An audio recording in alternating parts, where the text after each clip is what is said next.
First, we got 28 Days Radio.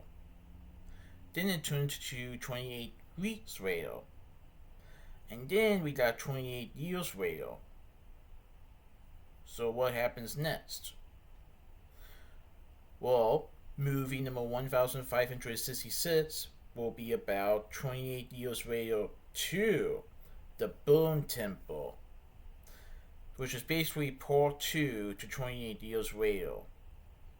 So the 28 Years Radio 2, The Bone Temple, is a 2026 movie that is directed by Nia da Costa, who also directed Candyman, the 2021 version, and The Marvels.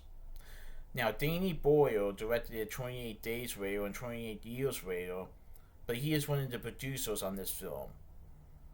So this movie has Sony Pictures, Columbia Pictures, and TSG Entertainment. I saw this movie on January 28, 2026 at Regal Cinemas 16 in Deerfield Towne Center in Mason, Ohio. So, here's a little bit of a overview. 28 Days Radio, a virus spread out and it infected millions and millions of people. And we saw a guy that got out of a coma and realizing what the heck just happened. And there were other things that happened. And then it turned out to be weeks. And then eventually years. So 28 Years Radio was a movie that was released back in summer 2025. So it wasn't too long ago. And now we just got part 2, The Bone Temple. The Bone Temple was introduced in 28 Years Radio, so I would really strongly recommend seeing 28 Years Radio 1 first before seeing Part 2. Because Part 2 makes more sense after you see Part 1. But anyway, basically the movie takes place right after the events of Part 1. And Dr. Kelson, who you saw from the previous film, 28 Years Radio, he makes a discovery that could change the world, while Spike's encounter with court reader Jimmy Crystal becomes a nightmare that he can't escape.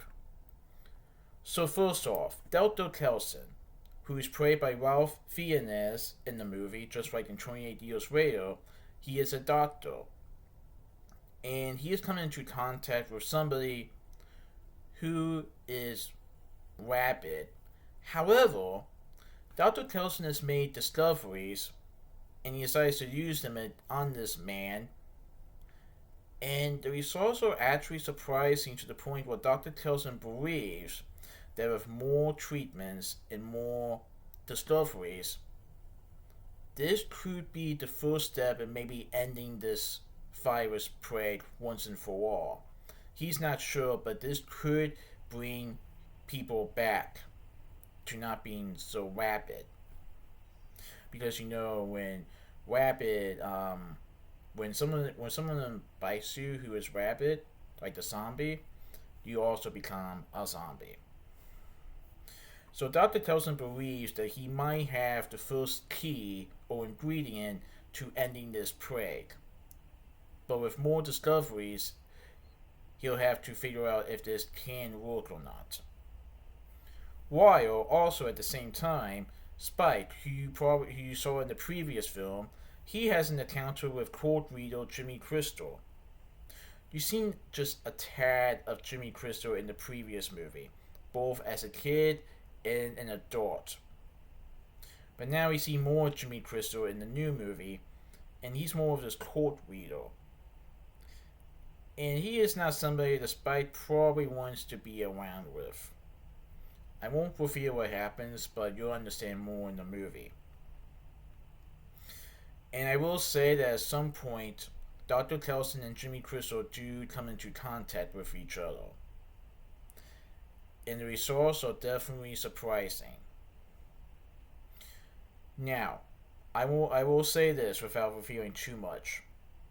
When they announced 28 Years Radio, they also announced this to be the first of a new trilogy.